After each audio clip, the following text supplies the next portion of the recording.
Assalamualaikum warahmatullahi wabarakatuh. Selamat sore buat sahabat taklim sekalian. Nah, pada video kali ini saya akan membahas tentang seperti apa sih proses pembuatan KPR gitu ya.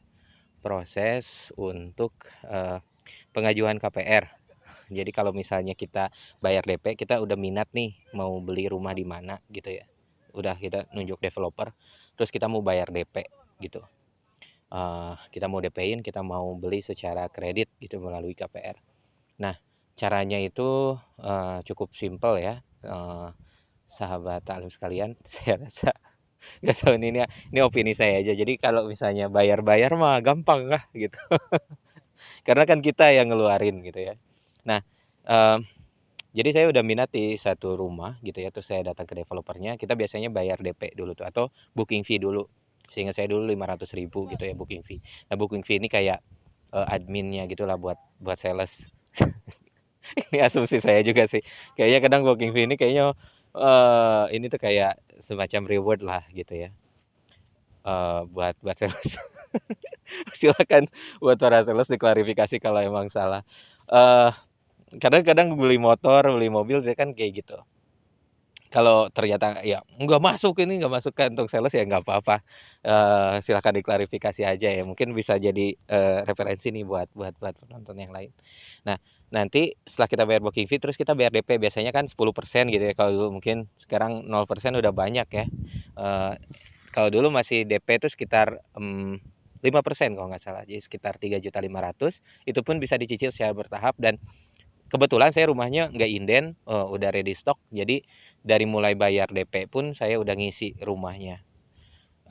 Terus kita cicil DP 3 bulan, setelah itu saya dipanggil ke bank gitu ya untuk akad kredit. Di sana udah ada petugas notaris. Nah buat sahabat ahli mungkin tahu lah ya. Jadi yang udah notaris di sini gitu biasanya kita datang ke saya lupa tuh ternyata ada sampai berapa banyak dokumen yang saya tanda tangan. Jadi pas lunas saya baru tahu itu tuh dokumen apa. Dan saya dulu cuma tanda tangan aja gitu. Ada ya silahkan searching lah ke yang lain ada beberapa dokumen. Seingat saya sih ada sekitar 5 dokumen ya yang kita tanda tangan. Eh, Setelah itu eh, selesai sih itu aja. Ya kita datang ke BTN, terus kita tanda tangan beberapa dokumen, terus di situ juga disampaikan berapa bunganya. Rata-rata sih ya sesuai sama kesepakatan ya, nggak ada yang yang yang yang yang salah lah gitu.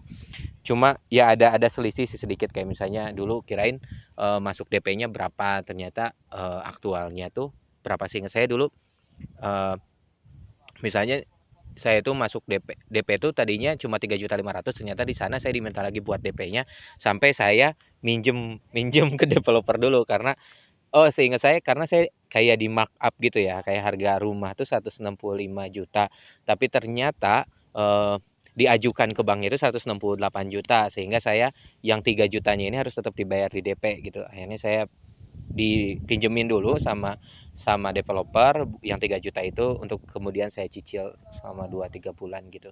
Ada sih selisih kayak gitu. Sebenarnya mungkin agak agak nggak sesuai juga kita bisa bisa apa debatable lah di situ tapi ya waktu itu is okay gitu. Saya nggak tahu mungkin ada pengalaman-pengalaman lain.